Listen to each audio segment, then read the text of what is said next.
Badram karnebi shrnuyama devaha Badram pashye makshabhiryajatraha Stirairangaihi tushtuvagam sastanubhi Vyashema devahitam yadayuhu Svastina Indro Vardhashravaha Svastina Pusha Vishwavedaha Svastina Starkshyo Arishtanemihi Svastino Brahaspatir Dadatu Om Shanti Shanti Shanti.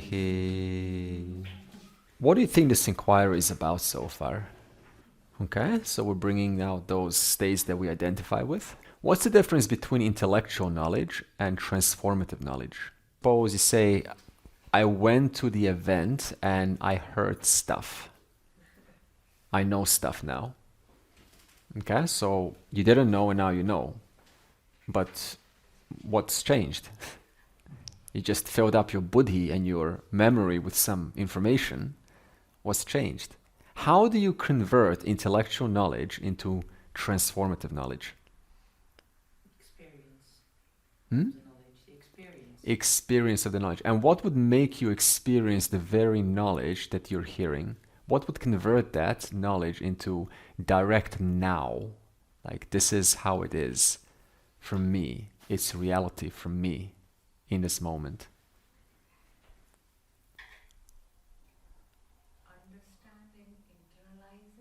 And what is it that understands and internalizes? Is that instrument that understands and internalizes different from that which is being talked about? Is it different from the very subject matter that we're discussing, which is Ishvara? Here is my buddhi, and my buddhi has heard about Ishvara. What about my buddhi? Have you included that in your inquiry? You see the difference?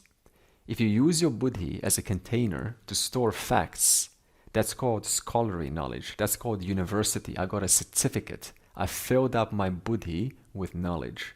What converts, which is nothing wrong with that, but what converts that into transformative knowledge? Self-reflection. Okay, but self-reflection can just make the world more clear, right? Now the world's out there. The world is very clear. It wasn't clear before. But what about the instrument that did the self-reflection? See the difference? Removing ignorance? Of course, ignorance about the world I can remove. But what about what's the very substance of this instrument, which is thinking and self-reflecting? So again, what's the difference between something that stays at the level of your intellect, which has no transformative power? How do you convert that into transformation, actual change that you cannot escape from? It is your reality. You practice living the knowledge. Living in the moment. That you're living the knowledge. You're living the moment. What is living the knowledge? That's what I want to know. Realizing that the buddhi is Ishvara at the same time. It's the intelligence, the organizing intelligence at work here. Like the instrument you use for grasping the knowledge, it's at the same time. That basically said it perfectly. So the question that I asked was, what are we learning about so far? What is this about? The answer is about what is the substance that everything is. We're getting to the bottom of things. We're getting to the core, the building block of everything. The building block of the universe, the building block of thoughts, the building block of 5 elements, the building block of your thoughts, the building block of your experience, the building block of the 3 states, the building block of the physical body, the building block of the subtle body, the building block of the causal body, the building block of everything. Okay, we got the building block, intelligence. We went through the inquiry. But what knows that? that the building block of all things is intelligence. The inquirer knows that. Is the inquirer different from the very thing that is to be known? No. So what transforms intellectual knowledge into transformative knowledge? The very instrument that has assimilated that knowledge, that instrument understands itself to be the very thing that's being spoken about. It's like this, I don't know, yeah? It's like this pot. Pot learns about the features of another pot, okay? Or learns the features of the roundness and the function of a pot. Fair and square. So now this pot has acquired new knowledge. It says, inside me I have now knowledge of a memory of a pot. I saw a big pot. Great. But now what converts, what creates the relationship, what establishes a relationship between the small pot and the big pot? What has to happen? Because as long as this pot knows about this pot in terms of its features and it stops there, it's just a big fat pot, then this pot still remains separate from the big pot because it's just a memory. It can get amnesia tomorrow and it's forgotten about all its pots. So what establishes that unity between the two pots? Substance is the same. Underlying. It has to look at the underlying substance that both pots share in this moment. So let's look at this relationship between you and I. I want you to break down all your atoms, put them on a table right now. All the atoms that are that makes up your body and your brain. And it says put on a long table, and I want you to point with a finger, where is you? Find me you. Yes? All the atoms of all the people on the All the atoms of that makes up Desi's body. is one sugar cube. So you don't need a big table for all our atoms. Okay.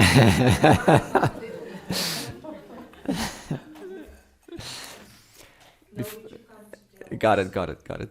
If you were to sort of maybe spread them apart a little bit of a gap between each other. Navya, I don't want to I want to hear what you, if anything. I'll wait for the next time. No. Now is the perfect time. No, it's like the moment, my experience is the moment the seeker, like my seeking, my inquiring, my energy meets the reflection within your story, it happens. It transforms me. Okay. So in other words, the very seeker has to recognize a certain what I share with something else that's being studied. If this pot's studying about another pot, I have to go one step further and look at what is it that we share together. Yeah. That's the connection. Okay. So now let me say this between you and I. Okay. Where's the difference now? So let's go back to the example. Lay out all the atoms of your body and point to you. Can you find that? You're not going to find the you anywhere because those very atoms make up that wall. That's something that's inert. Now, if that's true for your body, then let's do that for this body too. We'll lay out all the atoms on the table. Can we find Andre there? Nowhere. Okay? So I cannot find you. I cannot find, from your standpoint, you cannot find you in the atoms. So now, where do I find a unity? Where do I start to find a unity? Because if there's one common thing, it's atoms all laid out. So it's just a different combination of atoms that makes up your body, combination of atoms that makes up my body, end of the day. Just rearranged differently. Okay? So let's stop there. Okay, so where is my unity now? Hello, atoms. Yeah, it's okay. Like hello, atoms, that's what we share. Now, okay, we have different features, but atoms, it's all atoms. It's all atoms. So my unity is okay. Even that can be helpful for a start. Okay, the world is okay. The world looks, like the world, but it's all atoms. It's all made of the same stuff that this person is made of. So really, there's no real difference. It's just rearrangement differently. My eyes are designed to see different things. It's okay. I don't have to, go beyond that. All Vedanta does, it takes you one level further. It's teaching simple. It says atoms are atoms, but atoms are made of something even smaller. They're mithya in reference to their cause. Wherever there's an effect, that's where the cause is, and that cause is the very thing that is this entire universe right now. That's the message of the Vedanta. How else are you going to find resolution in differences unless you come to the final building block of things? How? Otherwise, it will be a constant search. It will be a constant fascination for more exploration. Exploring other planets, wondering what's going to be there after death, what's going to be in Svarga Loka, what's going to be in Brahma Loka. What are you going to find? Honestly. You break all of it down, it's the same intelligence. I once used an example of, you look at a screen on your monitor and you see wonderful images on the screen and they're immersive, like a movie. And then you see another screen and it's a totally different movie genre. One is comedy, one is horror, and the third one is drama, or love affair drama. Okay? Very interesting to watch for some people, for other people, the horror, for someone else, another kind of genre. But behind those pixels, it's just zeros and ones. No matter what genre you're looking at, no matter what images, how much they emotionally touch you, it's just zeros and ones all the way through. That's it. So in that same way, if you look at this world right here, waking, it's just the one order reshuffling itself, obtaining as this movie that is being experienced now in your presence. And your body just happens to be one of those characters in the very long movie. So thus, the conclusion so far is that this intelligence, how do we know it's there?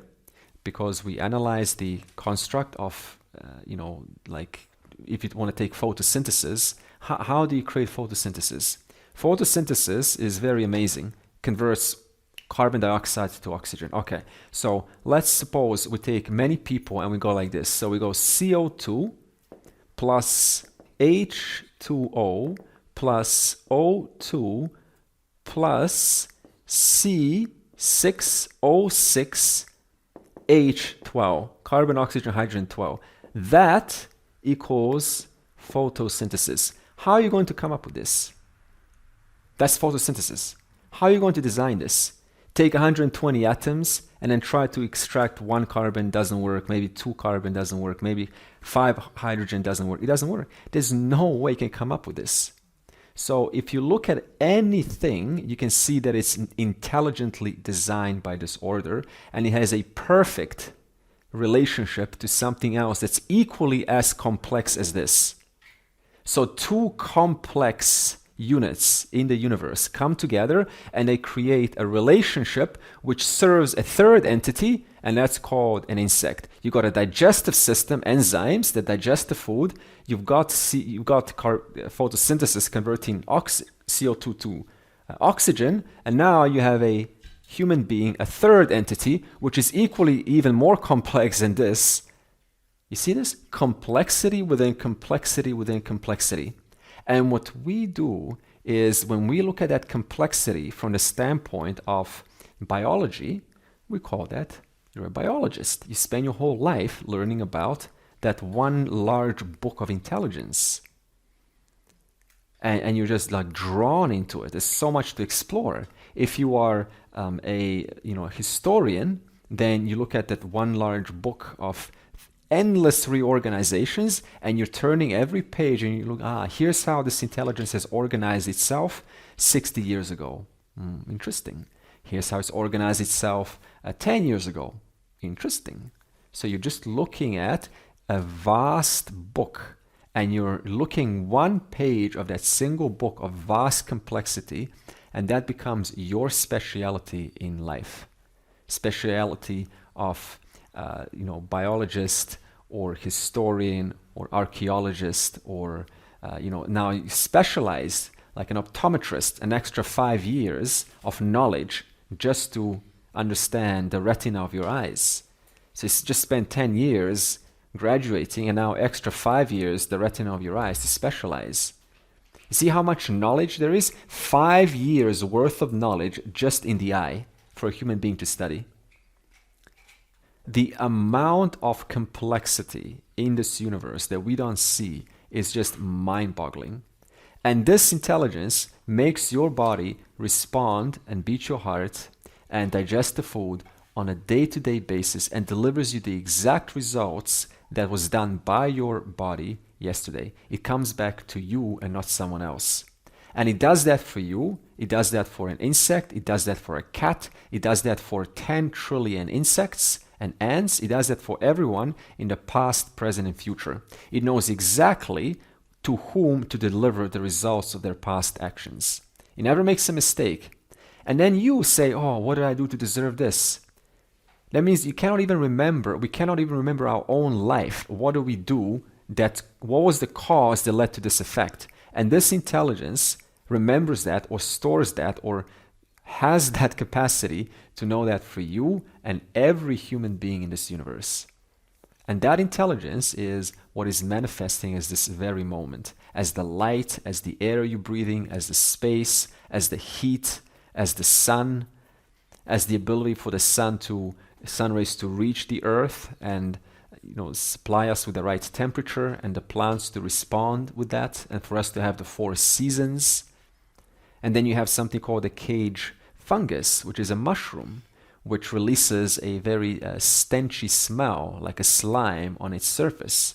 And what is the slime for? It's there for the flies to land, and the flies find this very, like vanilla for us. So they land on this, and they pick up the slime from the mushroom, and when the fly lands somewhere else, it spreads those spores from the mushroom, and it makes the mushroom grow elsewhere. So now the mushroom has benefited, and so has the fly. And then you have what's called the infinite, I don't call it infinite, but the enormous capacity of your cell nucleus. That means the genes in your cell nucleus is so vast it can create an entire organism. It can turn off the right DNA and turn the right DNA strands on in order to change or adapt to the environment. From that one single DNA strand, long strand in your cell, from that you can create an entire, so much information inside that cell nucleus, you can create an entire organism with legs, with hair, with eyes, with ears, so intelligent that it can then respond to other beings, and it can receive and it can recognize its own species and say, this is my species of kingfisher birds and not crows, therefore I will hang out here.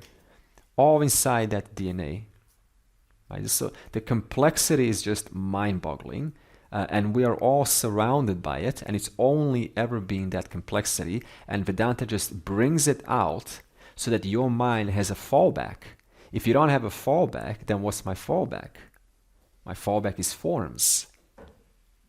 My fallback is trying to make forms look prettier, trying to optimize them, trying to make them like appease me. But if I have that fallback through my cognitive knowledge that all that is here is Ishvara manifesting as this moment right here, right now, that intelligence, then tell me a time when you do not have that fallback. Because no matter where you go, what position you're in, just remember what is right here, right now. What is more true? Is the shirt more true or is the cotton more true? In that same way, I take a moment to remember what is more true. Yes, there is a Mr. Shirt unpleasant, the emotion unpleasant. But what is more true? It is this intelligence. And at the first start, it may not touch you, but the more you start to think in this light, in this direction, the more this reality becomes true in your experience. So this is the repetition required so that you reorient your understanding of the world. Because that's the whole point. We don't want to just philosophize and we heard something. You want to genuinely transform how do you live in this world? What do you see in this world? And the wise person sees much more than the unwise person sees. Not because they're, quote, enlightened, because they took the time to look at this knowledge and to think in the light of this knowledge on and on and on and on and on until it becomes your new orientation. Thereby, Ishvara is the material cause and the efficient cause. Material cause, which says upadana karanam. Efficient cause is nimitta karanam. Yes, that's a good point. So there are 20 values: amanitvam, adamhitvam, ajavam shanti, acharyopasanam, etc. So these are all the values in the Gita which are universal, such as the lack of conceit. So conceit is that, I'm so of an accomplished person and all this belongs to me. But if you really analyze, have you ever really attained something without the help of someone else? You see? So every position that we are having now, we have to remember once in a while, I'm only here because of you. And you are only here because of me. You see? So if you understand the world through this, you see that there's just no space for pride. It's just like, thank you. It's just gratitude.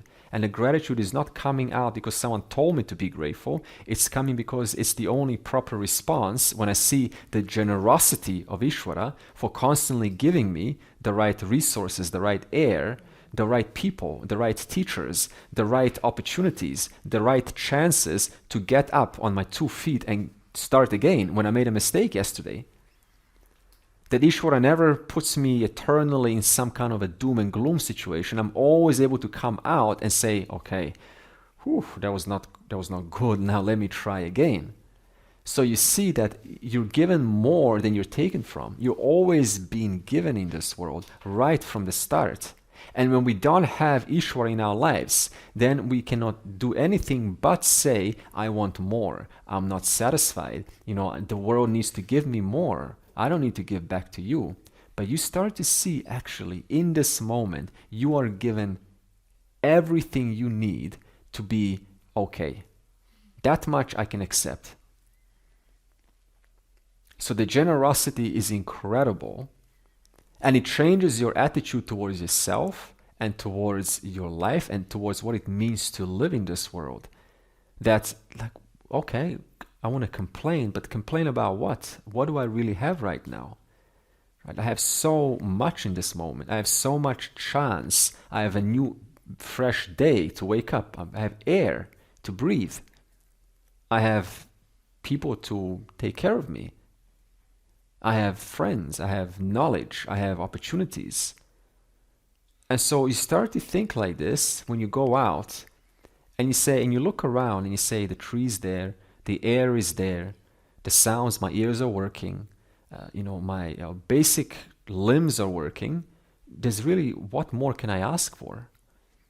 Because whatever I do ask for, it's okay, that's also provided, but it's not going to stay very long. So let me not get too obsessed over the things, because nothing's going to stay. All the people that I love are going to be taken away from me. All the things I care for is going to be taken away from me. The knowledge that I admire is going to be taken away from me. One day when dementia comes, then the person says, oh, I used to remember very well. Now I don't remember very well. So this means that that's okay, because even if that condition comes, remember, you only is minuscule. The knowledge you have is a minuscule of the total knowledge. The body you have is a minuscule of the total body. So you say, okay, I'm given this body. Fantastic. Let me use and make the most of it.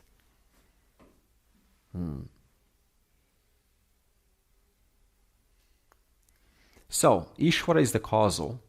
Does this mean that Ishvara is parked somewhere deep, somewhere to search? We have to search for Ishvara? When we say Ishvara is the causal, what do we mean? It's the cause of every effect. The effects I see. Underneath every effect, there is a cause. They're never separate. Now, this Ishvara, we give names in the tradition. And to relate to Ishvara, we make it more human-like. Right? If I just say to you biological order, physiological order, it's like too intellectual. So what the Vedas does, it gives you sometimes emotional language and it gives you intellectual language. I'll give you an example. Suppose I say to you, Ishvara is the efficient cause and the material cause. Do you think that's intellectual language or emotional language? Intellectual language. Suppose I say to you, Ishvara is my dear friend. Emotional language. Ishvara is like Ishvara is my true parent. Emotional language. So suppose you say, I've been listening to Vedanta, but I'm not really touched by the knowledge. It feels a little bit dry sometimes. The answer, and I asked my teacher this once because it was a common theme in class. We were all sort of going, I've been hearing a lot about these logics, but I'm not feeling it, right? I want to generally put some emotion into it. And the answer that she gave was, the very answer that I'm giving you now, is that you have to look at your own language and see how are you speaking and balance that out. Sometimes intellectual language is required.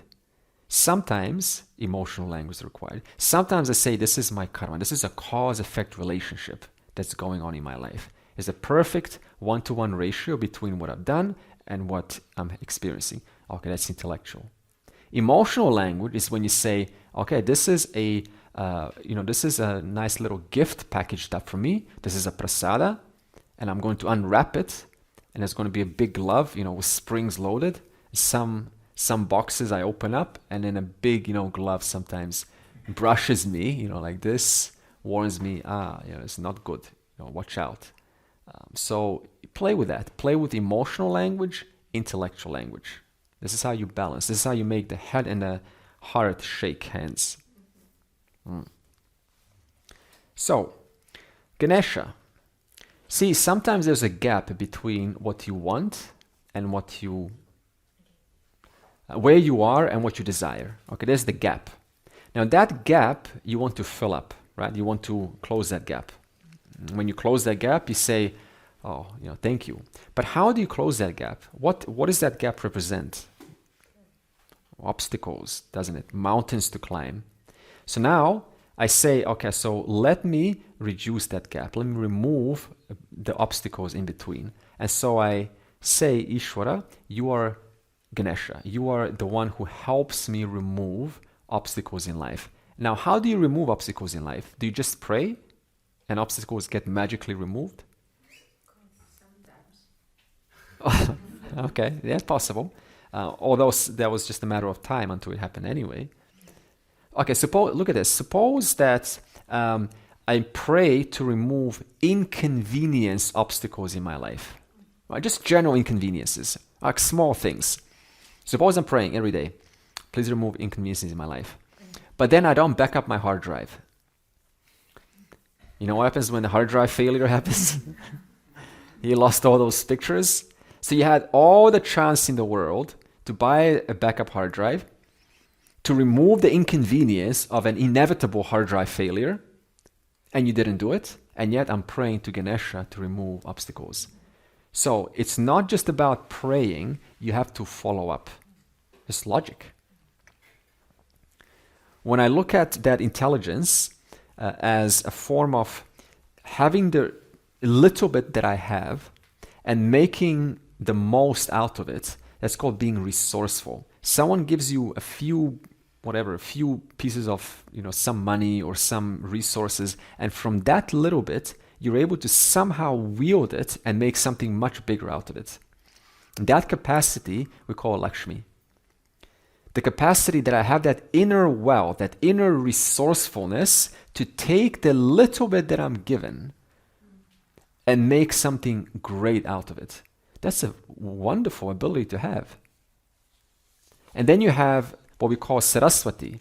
Saraswati is what we say when that intelligence helps you have clarity. Now look at this. What is clarity? How do you have clarity? We all love the word clarity, don't we? How do you get clarity? Well, maybe realizing that we're looking through a filter, and realizing that we're looking through a filter. Okay. And maybe just trying to break that down a little so it's a little bit clearer than it would be without knowing that we're looking through. So becoming mindful of one's own biases, for instance. Okay. Clarity. Go on. How do you have clarity? How do you enjoy clarity on a day-to-day basis? Like, I want clarity. Okay, what is clarity? When you are certain, when you have no doubts. But how do you come to that certain no doubtful place? What was the process that led you there? Go ahead, say it. Prayer is meditation. Acceptance. Okay, so now we're speaking of different means that leads to clarity.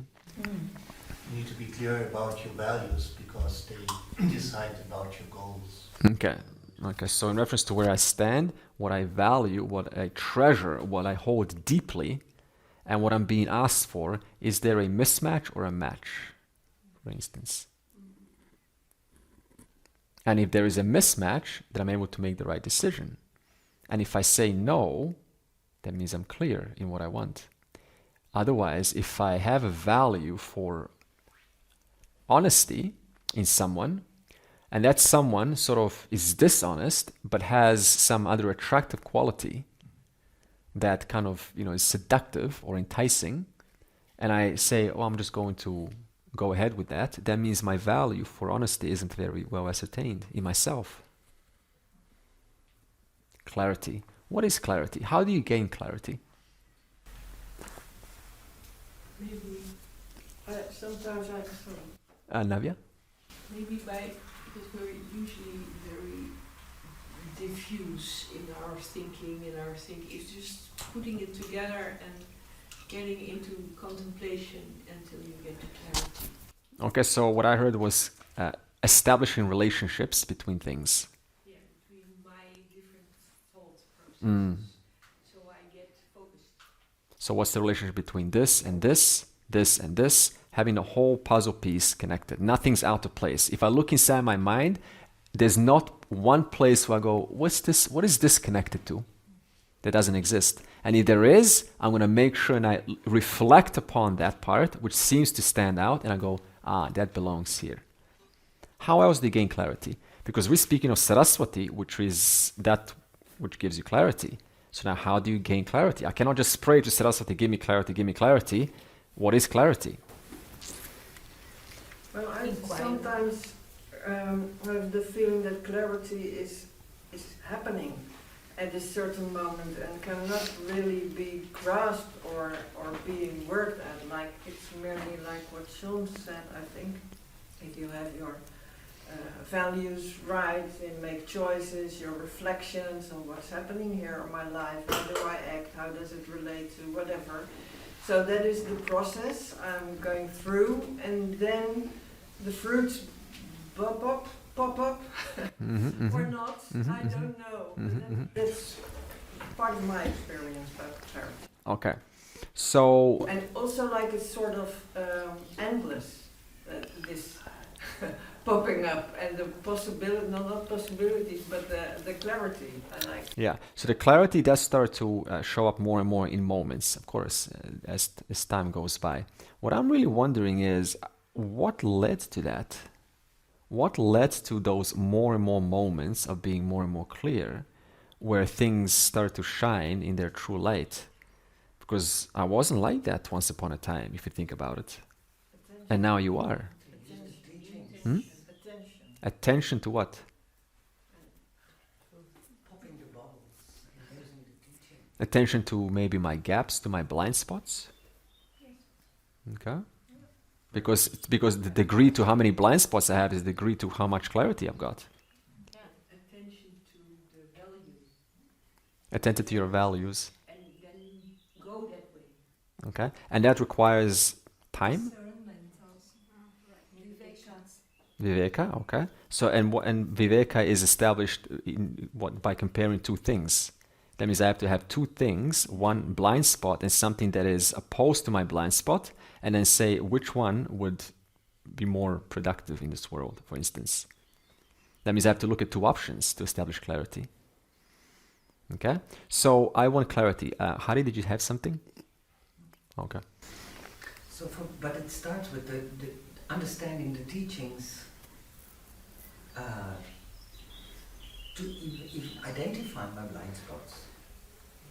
Owning up that I have blind spots, acknowledging I've got blind spots. But Yeah. also the way to remove them. I mean, I was going in other traditions where they had no teaching or half a teaching. So so the knowledge of the teaching helps me to see where it's just emotional, like where I make a snake out of a rope, for instance. Okay. So that means I require to be in the presence of the teaching to show me my blind spots and the degree to how much I spend time in that teaching and how much I take on the methods and the ideas. To that degree, my blind spots disappear and my clarity increases. Okay? So can I just go back to the gap framework? Yeah. So we are trying to address a gap which is between the current state versus that certain state. Am I right to understand? Between the current state Current and state where you are at yeah, versus the end state. and what's the end understanding of vision or state? Yeah. So we are using this gap framework to address that gap. We recognize that there's a gap between this state and the end state. Which we call an obstacles, series of obstacles. Yeah. But what if you are unable to know what should be your end state? So how do you address that gap? You know, you don't have any idea what that end state is going to be. So how do you can't measure that gap. Exactly. You can't even perceive that gap. Gotcha. So what am I trying to address here? Well, see. I don't know what is I'm addressing here. Yeah. But see, the real question is, are you going to pursue something that you don't know? You can only pursue what you know. And when you get there, then you will know a little bit more. Like if I'm driving in a car, I don't have to know what's in the next 1 kilometer. All I have to know is the next 10 meters. And then I will know the next 10 meters. So information is always being presented to you. All you have to do is just take the courage to fill in the gap a little bit by doing what you can in the capacity that you do have. And then the more information will be revealed to you. Sometimes we just want to know all the way in the future. You can't. Because our sight is not that long.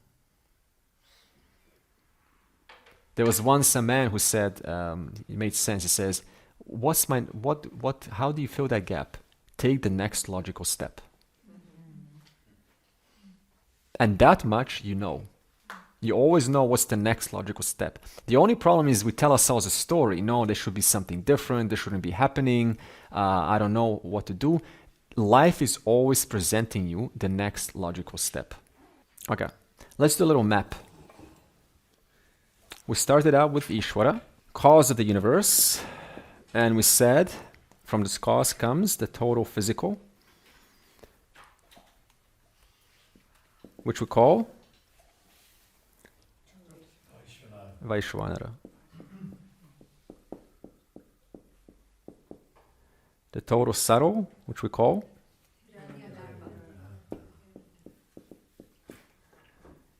total causal, Ishvara.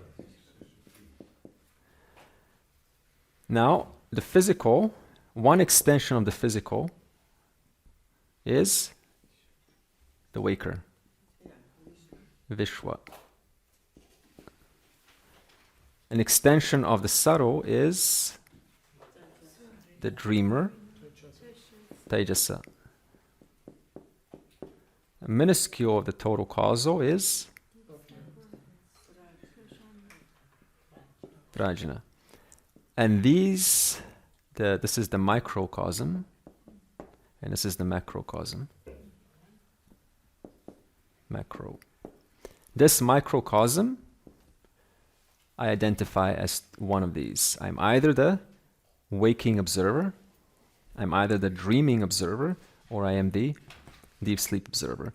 Where the most error happens is in this one, the waking observer. And these two end up just being kind of bonuses to subserve the waking observer. So now what is the Upanishads doing here? It's firstly bringing to picture, here's where your identity is, that is not you. Here's where your identity is, that is not you. Here's where your identity is, that is not you. What is the truth of all of these? It is Ishvara, intelligence manifesting as three, which you call yourself your name. So Ishvara manufactures an individual who goes through these three states, and this individual doesn't have knowledge of Ishvara, doesn't have knowledge of the big picture, and thus mistakes themselves as either the waker, mostly the waker, or the dreamer, or the sleeper. And this character just happens to be one of the billions of characters in this world, and each of them has avidya, ignorance of this total cause of Ishvara. Thus takes themselves as different from you, different from you, different from you, like those spots. What's the teaching saying so far? Look at the underlying cause of the individual and of the three states and of the total physical, total, subtle, total causal. It is only one Ishvara. So that simplifies it. I can now start to make this way more complex with a lot more charts, but what's going to simplify it? Ishvara. See? So instead of getting concerned with 10,000 names and having to learn about all of them, all you have to know is it resolves into knowledge and power. Knowledge and power, which by its presence manufactures the waker, dreamer, and the causal body. Okay. Now, verse 7. Negation of the prior three quarters. Na antaha prajnam, na bahi prajnam, na ubhayataha prajnam, na prajnana ghanam, na prajnam, na aprajnam. There's a lot more, but for now, what Atma is not, what you are not. Okay. So they say they recognize the fourth to be that which is not conscious of the inner world. The fourth refers to Atma. Again, they recognize, who is this they? The rishis, right? The wise people. They recognize the fourth to be that which is not conscious of the inner world, not conscious of the outer world, nor conscious of both worlds, the inner and the outer, nor a mass of consciousness. It is not conscious, nor is it unconscious. Oh. Wow. Okay. So let's look at first the first quarter. So we have to negate the first quarter. We're now looking at the physical body. Okay. Is leg body? Is arm body? Is head body? Is heart body? Is cell body? Is protein body? Is your ankle body? So find me a body.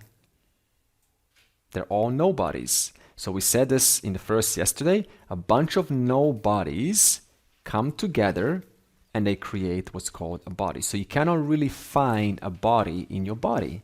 It's only called a body because of different limbs, different components put together. So your body is thus mithya. Why? Because it depends on parts. Parts make up your body. Okay. So if you watch your arm dissolve, do you dissolve? No. But your arm is an extension of Vaishvanara, the total physical being. So if you watch the entire physical being dissolve, do you dissolve? What about your cell? Can you find a you in your cell?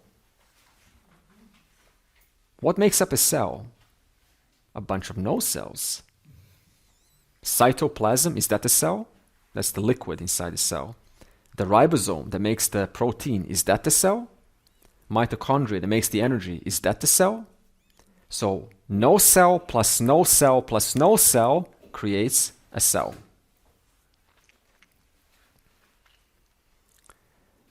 If you watch a cell die, you can't watch a cell die. I can see, a cell die.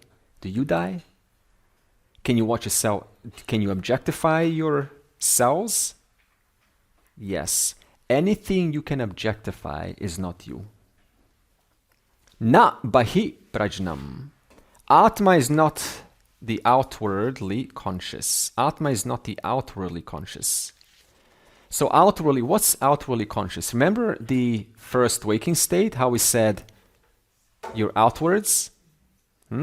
So if it's talking about outwardly conscious, it must be talking about the waker.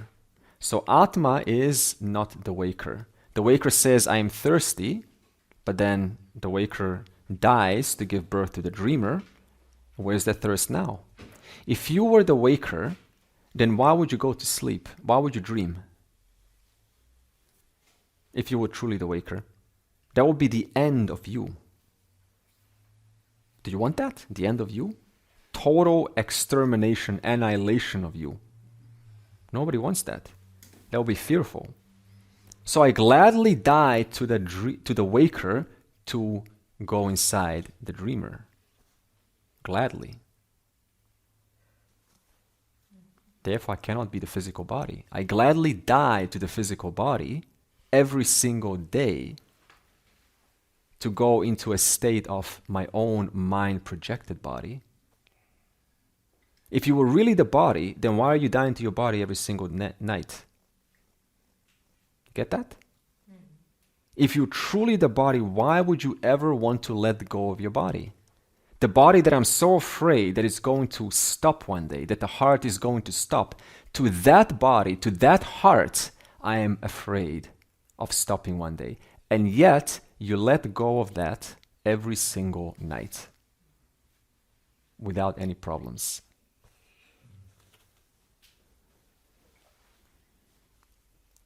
So, who am I? I'm the awareness in whose presence the body comes and goes, in whose presence the body is changing, in whose presence the waking subject comes and goes. And then, na ubhayataha prajnam. Not conscious of both their inner and the outer. Okay, this is interesting. So you might think Turiya is a combination of the waking and the dream. Maybe somewhere in between. Maybe I access the self, like kind of like finding some meditation, and I find that in between state, like dream walking or some kind of intoxication. Right, somewhere in between, maybe that's Atma. It says, na ubhayataha, it's neither of the mixture of the inner or the outer. And this is important so that we don't think that maybe the true self is found in some special state that I haven't yet accessed. Maybe it's not in the dream. Maybe it's not in the waking. Maybe I have to have some substance to activate my awareness. No.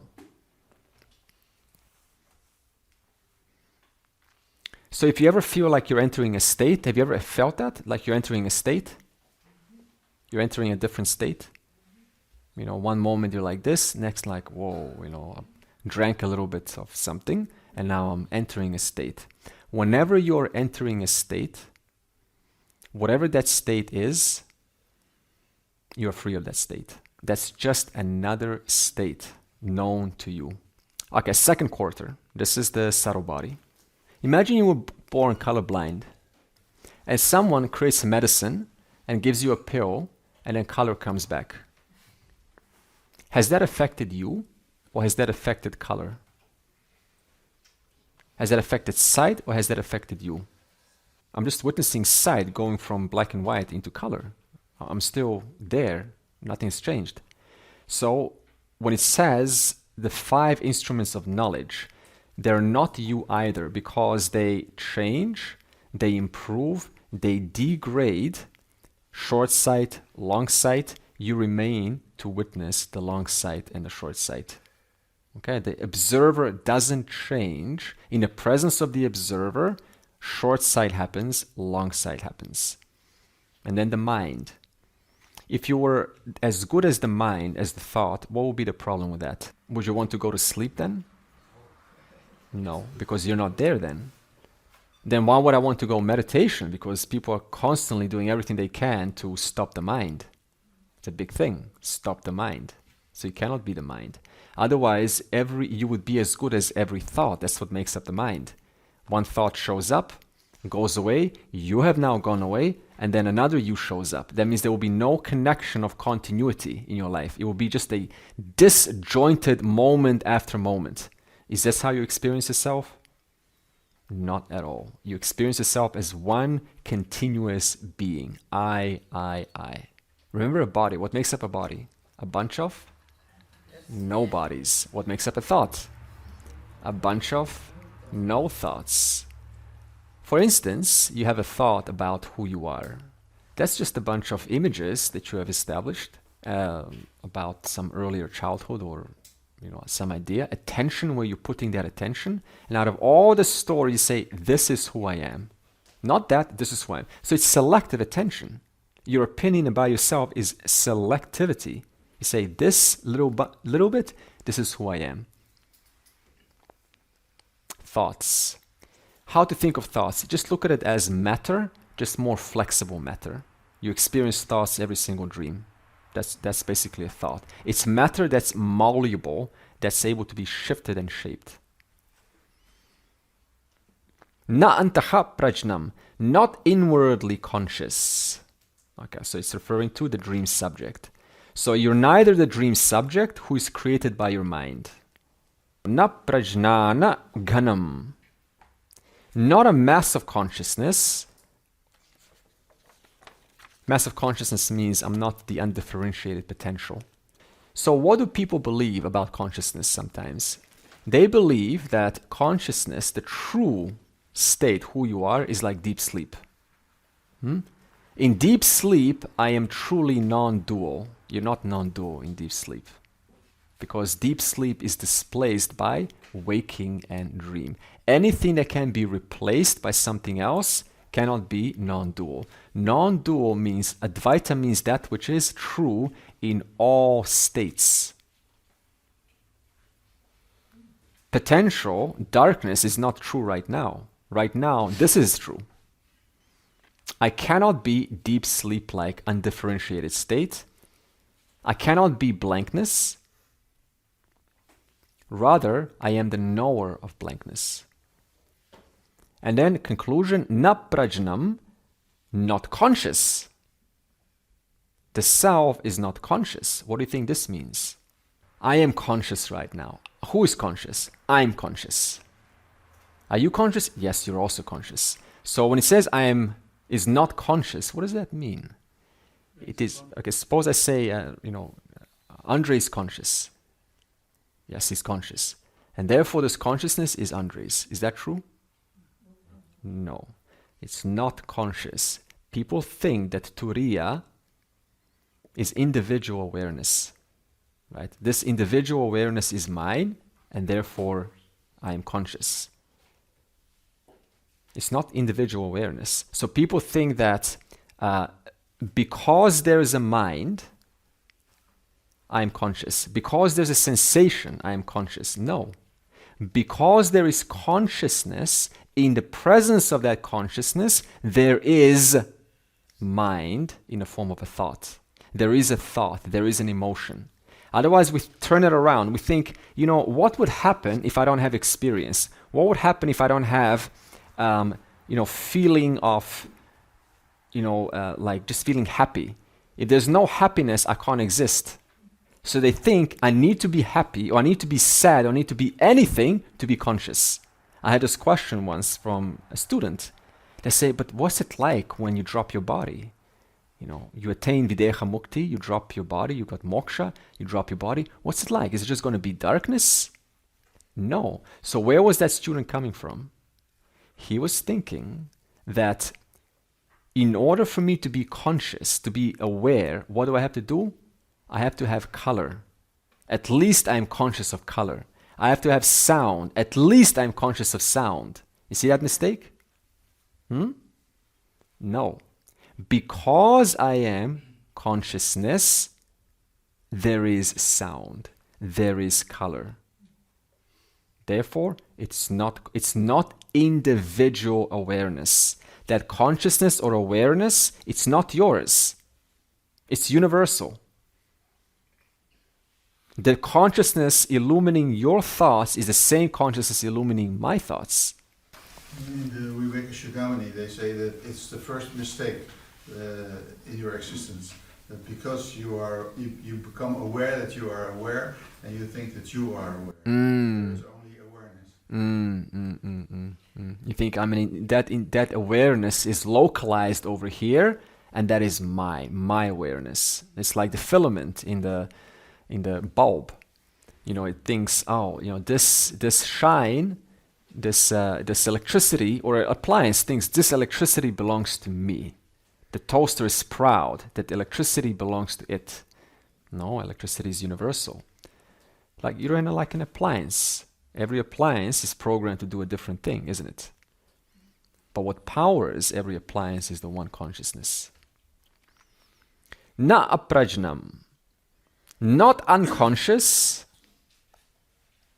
In other words, it's not a nothing. It's not a void. Sometimes we think that awareness, and we will see this in chapter 4, where, what is it called? Vaisheshika thinks that the true self is that which is unconscious. It's completely devoid of consciousness. It's devoid of joy. It's devoid of everything. It's like the state of coma. And then Advaita Vedanta says, you know, I would rather suffer than be like a stone.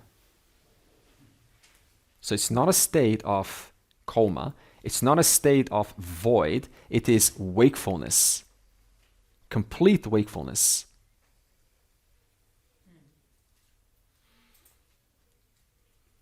I am awake, says the wise person. Death comes. What's it like after death for a wise person? I am awake. To what? To myself. That's who I am. I am awake. To what? To everything as myself. Free of everything. Everything is me. I am awake. Not I am asleep, I am sleeping, I am in some kind of a darkness, I am in a coma, I am, in this some in-between and everything's just weird. No, I am awake to my infinity, to my limitlessness in this moment. So vast that it is indescribable. Joy. Awake. So don't think that death is some kind of a void or nothingness or emptiness. Who would want to attain moksha then? I would rather come back to earth and see a rainbow.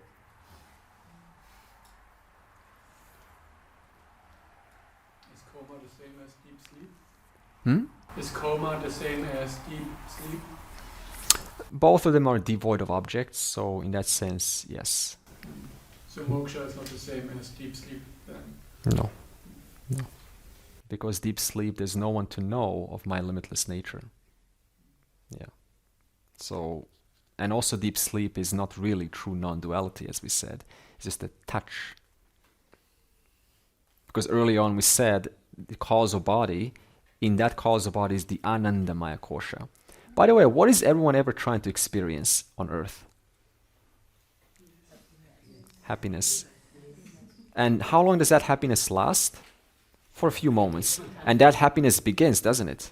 Yeah. Now, according to Vedanta, that happiness is in the causal body. We call it the Anandamaya Kosha. So what happens is the person has some amazing experience and they get the full touch of that Anandamaya because there's no desires pulling it down. And they say, this is amazing. Right? I want to go inside this again.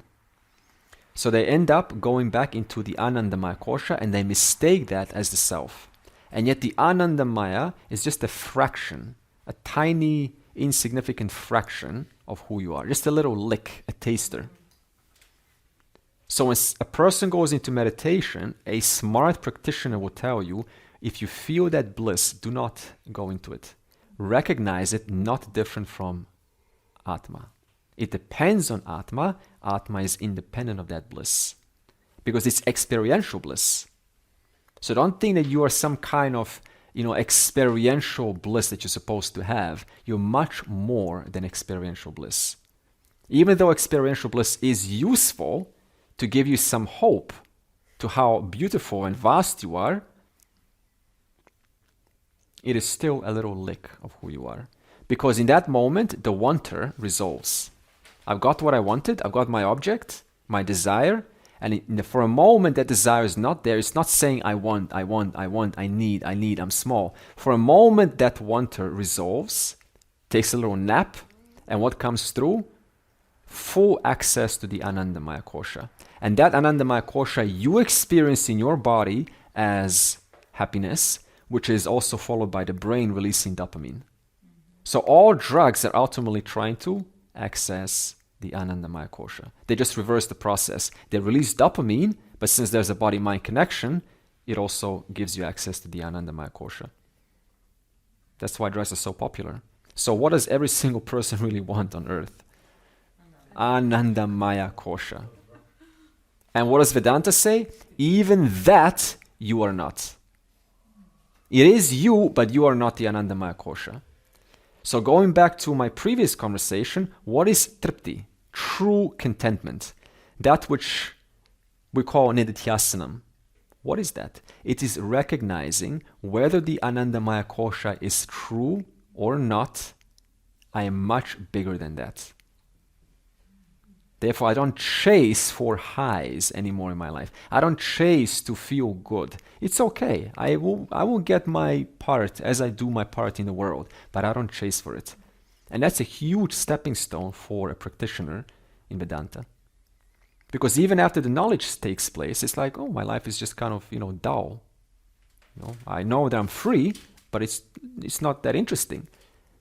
So as you start to listen more and more, you realize something. Wow. So all this time, I'm just trying to identify with the Anandamaya Kosha, the most addictive Kosha there is. And after you start to see, it's just another mithya coming and going, like anything else, something happens in you, in your buddhi. We call that maturity. Maturity that I'm okay as I am. And that I am okay as I am, I don't have to experience anything wonderful. Ironically, that becomes tripti. Because there's no more desire asking, I want, I need. You give up that desire also.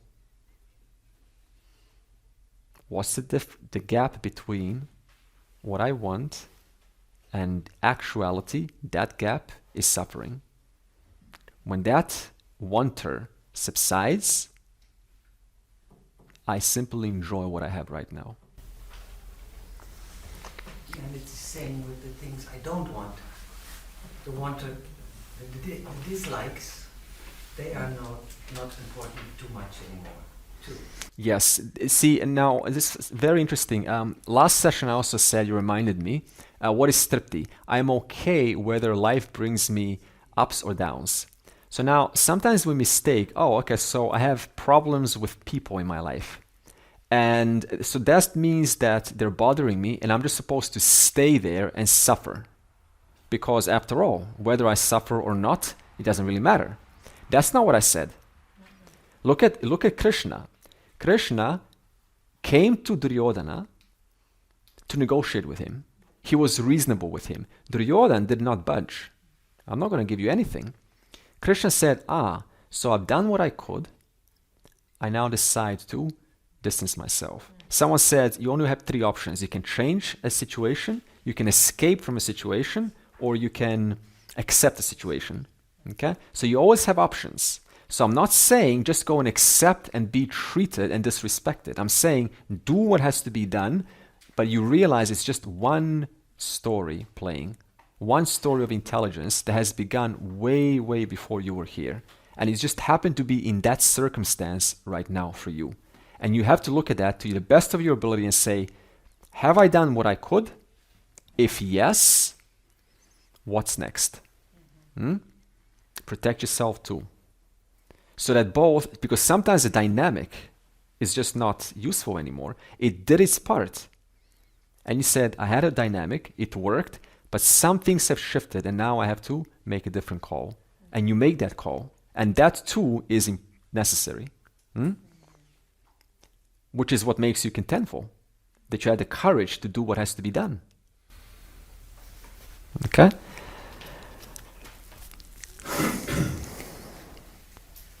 If you're saying that after death, there's more awakening, how do you say it? Awake That then is also an experience, right? No, because you're not awake to something else, you're awake to yourself. There's only you. And that is not an experience? If you want to use, grammatically, you can say it's an experience, but we usually use experience as there's an experiencer and there's an experienced. So the difference is there is no experienced, and whatever is experienced is none other than myself. So in that sense, it's a little tricky. You can say it's an experience, but not in a traditional sense, how we usually interpret experience. Yeah.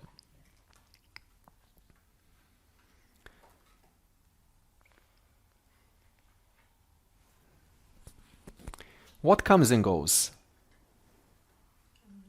The waking, the dream, sleep. How do you know they come and go? Because there must be something underneath, through and through the three, in order to recognize that there are three different states. Imagine like a strand, and the strand is like a fiber optics cable that shines. And you put three balls, like a necklace, just three balls. Ball 1, ball 2, ball 3. And a strand flows through those balls. And that strand lights up the contents of ball 1, lights up the contents of ball 2, lights up the contents of ball 3. That strand is you.